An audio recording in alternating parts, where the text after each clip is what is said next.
വയനാട് വള്ളിയൂർക്കാവ് ചെറിയ പാലത്തിന് സമീപം പുഴയിൽ കാണാതായ യുവാവിന്റെ മൃതദേഹം കണ്ടെത്തി. കമ്മന പയ്യപ്പള്ളിയിൽ അതുൽ പോൾ ആണ് മരിച്ചത്. ഇന്നലെയാണ് അതുലിനെ പുഴയിൽ കാണാതായത്. വിവരങ്ങളുമായി ആഷിഖ് റഹ്മാൻ ചേരുന്നു.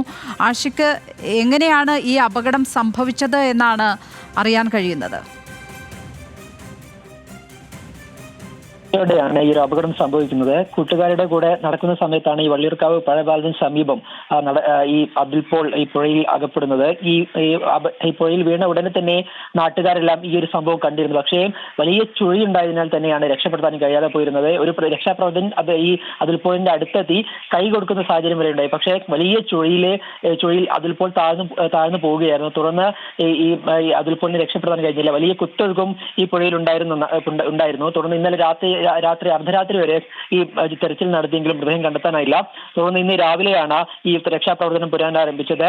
ഈ ഫയർഫോഴ്സിന്റെ 3 യൂണിറ്റും NDRF സംഘവും റെസ്ക്യൂ പ്രവർത്തകരും അടക്കം നടത്തിയ തെരച്ചിലാണ് ഇന്ന് രാവിലെയോടുകൂടി മൃതദേഹം കണ്ടെത്തിയിട്ടുള്ളത്.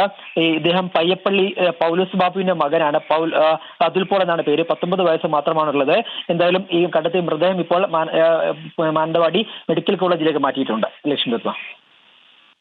ആഷിഖ് റഹ്മാൻ വയനാട്ടിൽ നിന്നും വിവരങ്ങൾ പങ്കുവച്ചു.